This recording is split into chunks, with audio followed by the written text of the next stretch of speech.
This last weekend I was blessed by Miyazaki himself when I was led into the hottest and most exclusive gaming event of the year, that of course being the closed network test for From Software's new IP, Elden Ring. Across 5 different 3-hour-long play sessions, each scheduled at a crazier time than the last, I was able to explore the early sections of the lands between, and let me tell you, there's never been a better cure for the winter blues than rolling out of bed at 4 AM and asking myself the burning question every Soulsborne game brings up: am I actually really bad or what? Well, 15 hours later I've been spanked from one end of the map to the other, so is Elden Ring something to be excited for, or a game for all the maidenless runts out there? Well, strap that controller to your wrist, fill up your Estus, and let's find out.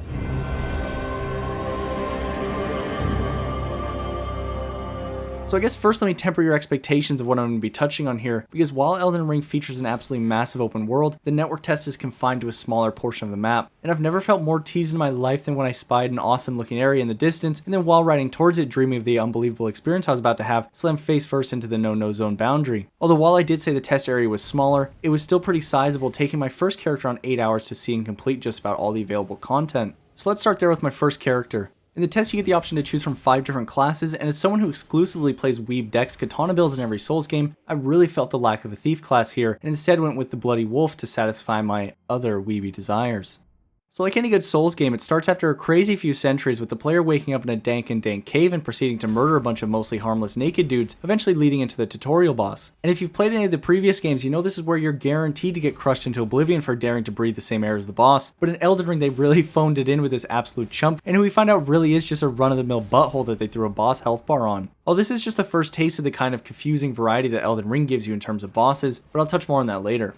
Taking your first steps out of the starting area, we finally get our first look at the world of Elden Ring, and honestly, I thought it was really impressive. Sure, it might not look as good graphics-wise as, let's say, Ghost of Tsushima, and has some problems with LOD pop-in, but much more importantly, it feels really unique, and the world has a ton of texture to it with little details littered all over. There's so much stuff to explore and see. It always felt like if you took the time to ride somewhere, you'd find a unique little camp or a group of enemies, or maybe a dungeon to go explore. And I mean, Souls games have always excelled in terms of world building and atmosphere, and it's kind of like a dream come true to see that attention to detail on such a massive scale. The trade-off is that instead of getting tightly designed levels like those in previous games, most points of interest around the map are above ground ruins with some enemies, and then a stairwell that leads down into a dungeon. Other times you might just stumble across a door in the side of a mountain that leads into a dungeon. That's kind of my biggest concern with Elden Ring, because the above ground world is absolutely beautiful and I love playing in it, but then you're constantly forced down underground to actually do the bulk of the content. And that isn't even really a huge problem. I just would have liked to see more variety, especially considering that it felt like most of these were created with modular dungeon assets, so once you complete one you might head across the map and find yourself in an eerily similar place feeling like you've already done it before, which is another problem I had, where all points of interest you find are marked on your map, but as far as I could tell there's really no indication of whether or not you completed the area. If they have a boss, you'll get a new site of grace on your map to instantly teleport to, but since not every dungeon has a boss, even after like 5 hours of playing I'd be looking at my map not really remembering which I'd completed and which I'd left to come back to later. They do give you 100 little markers to place as you wish, and I think in the retail version with the full map it's going to be even more important to get those placed, otherwise you're going to come back from a couple day break not knowing what the hell's going on. Now like I said, most dungeons have a boss, and the best way I can explain it is that most are small mini dungeons with a few rooms to move through completing puzzles before fighting the boss, while some are larger and more unique main dungeons, and you'll mostly find the more significant bosses stacked in the main dungeons. The thing though is the quality and difficulty of the bosses is kind of all over the place. Sometimes you'll end up in the boss room getting ready for the fight of your life and then find out he's another pushover who somehow got a big boy health bar that you're about to completely bully and embarrass. And again, I don't even see this as a negative because I don't expect them to make 1,000 top tier bosses to stick into every hole of the map, but it's more that since there's no indication of the difficulty of the area you're in until you're either spanking or getting spanked, you end up constantly going back and forth between try hard and cakewalk modes. One thing I can say though is that the combat still feels great. Even though this is a new IP, it runs on the same engine as the other Soulsbornes and plays pretty much just like the classics, although they did bring across the greatest addition they ever made in Sekiro, the jump button. That's right, gone are the days of running straight off a ledge because your stick didn't click, and even better, we're talking massively reduced fall damage, and that's if you can find a cliff high enough to even hurt yourself jumping off. Take notes all you wannabe game developers, this is what gaming in 2021 looks like. And while parkouring to skip parts of a level is cool, Elden Ring takes it one step further by giving you Torrent, your trusty mount horse thing, and it's just amazing. Its controls are so smooth and responsive along with a double jump, and the fact that the summon is instant makes getting around the map a breeze.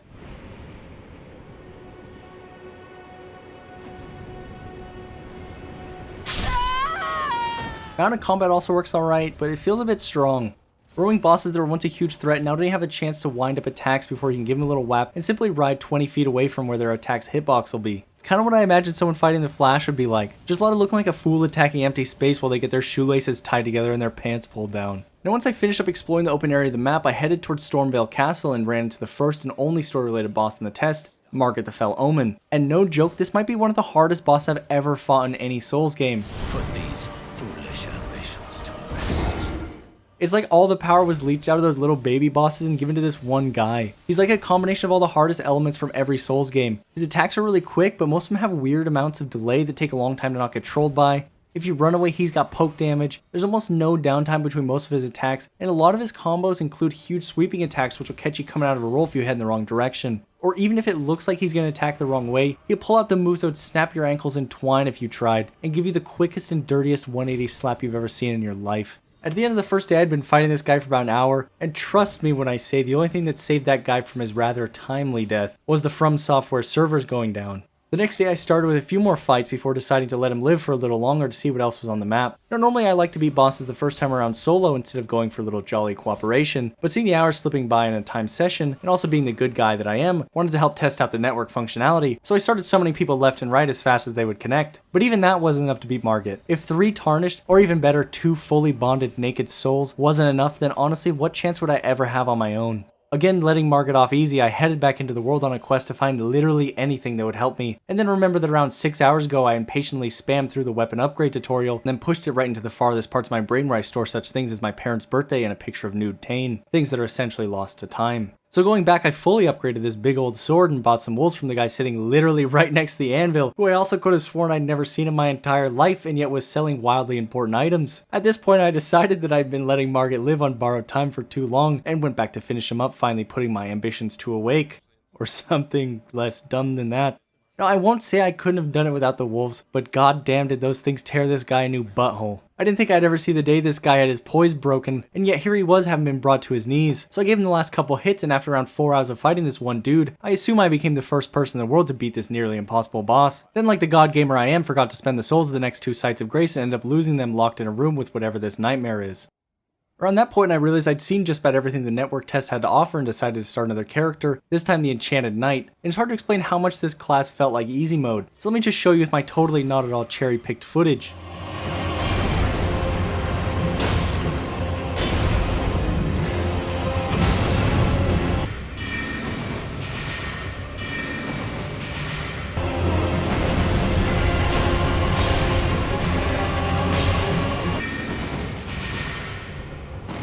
It was at this moment that he knew.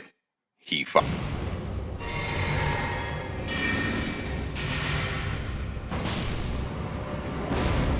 I mean, is this what I've been missing out on not playing magic classes for the last 12 years? And if that's not enough, this class starts with a 100% physical damage reduction shield and a spear, so they're still almost unkillable even after running out of mana. I ended up playing with this lady for the rest of the network test, recompleting the map and going back to fight Margit, but knowing his weakness for wolves and knowing I had the lost art of bonkers broken magic on my side, I ended up taking a big dump on him on my second attempt, solidifying my place as one of the top players in the Elden Ring closed network test.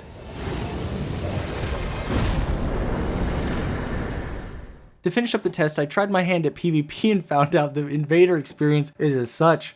Slowly spawn in and turn your camera to look for your target, see them along with their 2 summons staring at you, and then run away for your life as all your ideas of being the hunter in this situation instantly fly right out the window. I think I maybe invaded one time where there weren't 3 people in the server, but either way I still had a really great time. Even if you're at a disadvantage, playing around in the big open world can be really fun. Like when I was running from these guys and brought them down to this big giant and fought them on the cliffs with him helping. Of course I still lost this one just like literally every single invasion, but even still it was super fun, and I think PvP and general community interaction is going to be a huge highlight in this one, just like it's been in every Souls game.